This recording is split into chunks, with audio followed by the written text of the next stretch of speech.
On a clear February night in 2026, Bandar Anzali's quiet was shattered by sudden explosions.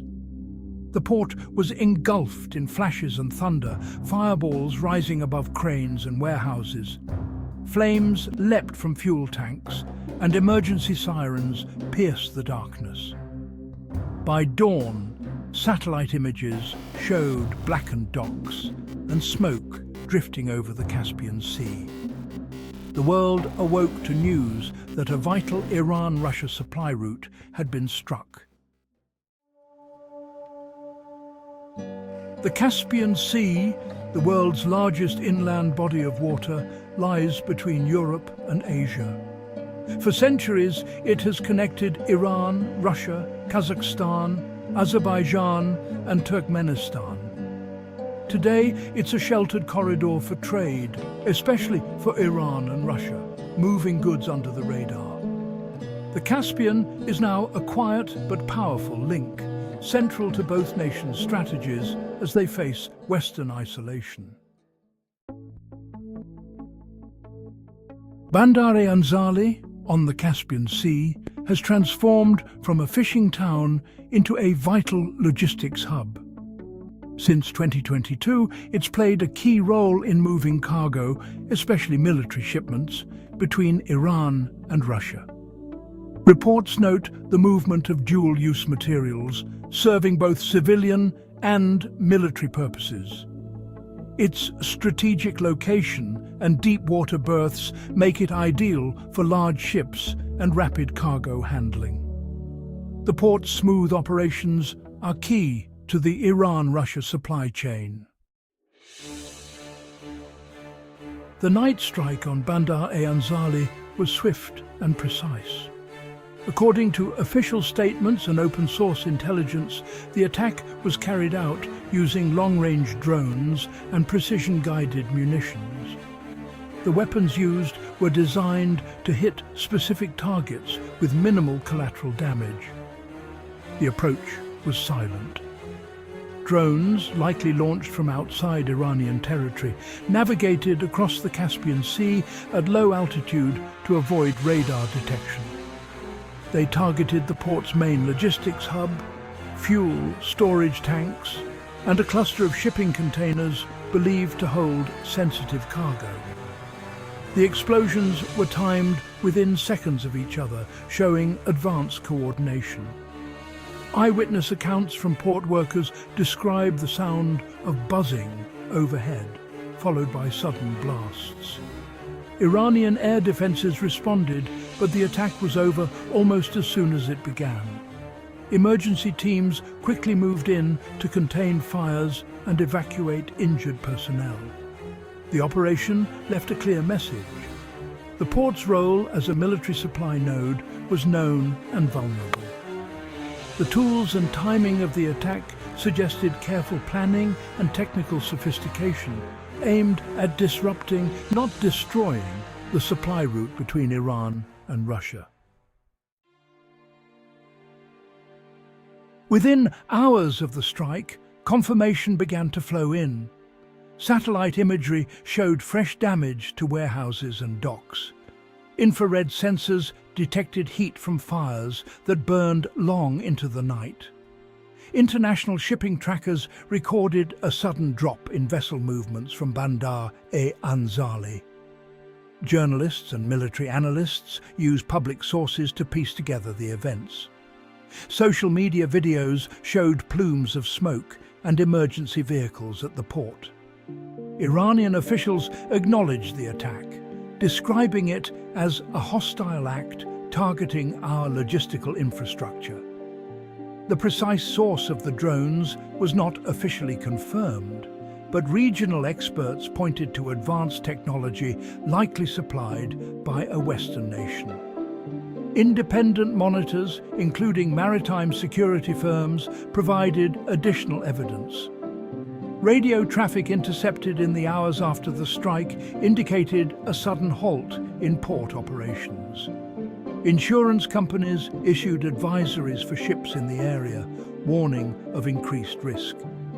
In short, the strike was confirmed through a combination of satellite images, eyewitness reports, and official statements.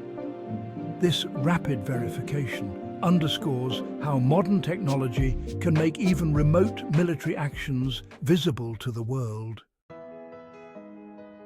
The disruption at Bandar Anzali immediately affected Russia's military supply chain.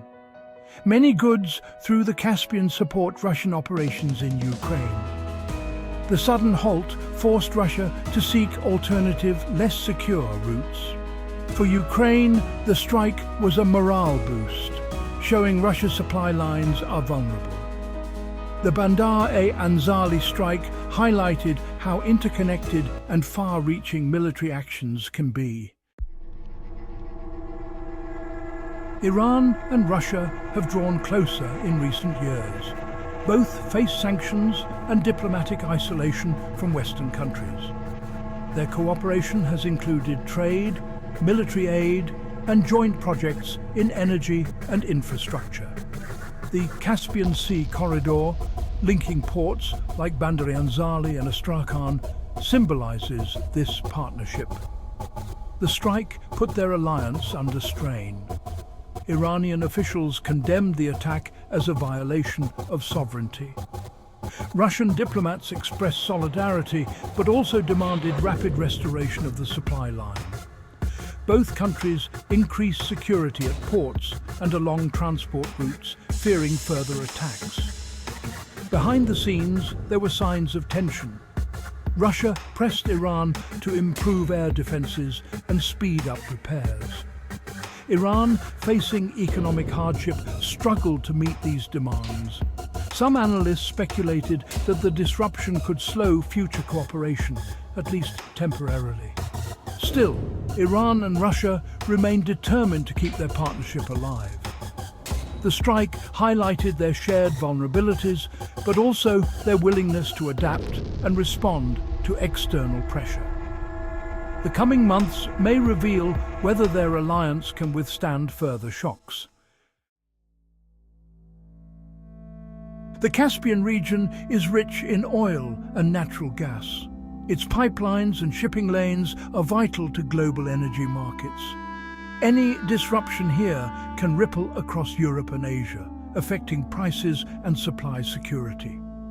The Bandar Anzali strike put this vulnerability in the spotlight. Neighboring countries took notice. Azerbaijan and Kazakhstan reviewed their own port security. European governments called for increased monitoring of Caspian shipping. Insurance costs for cargoes passing through the area began to rise. The attack reminded the world that even quiet regions can quickly become flashpoints. Security experts warned that more attacks could follow.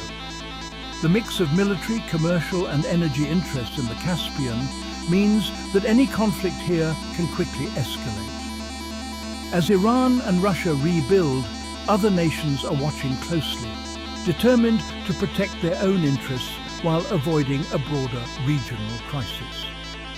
The events at Bandar Anzali reinforce the global lesson. In today's world, no supply route is too remote to be targeted, and no region is immune from the pressures of international competition. The nighttime strike on Bandar Anzali was not just a local event. It was a window into the fragile networks that connect nations. A single operation, lasting only minutes, managed to disrupt a supply route built over years of careful planning and cooperation. Understanding events like this helps us see the world more clearly. It shows how military, economic and political interests are woven together. It also reminds us that actions in one region can have far-reaching consequences elsewhere, from the battlefields of Ukraine to the energy markets of Europe. In an age of global interdependence, watching supply routes and understanding their vulnerabilities is essential. The Bandar Anzali strike is a case study in how targeted action can change the course of events, not just for the countries directly involved, but for the wider world. By following these developments with care and attention, we can better prepare for the challenges ahead. The lesson is simple. What happens in the dark hours of one night can echo far beyond the shores of the Caspian Sea.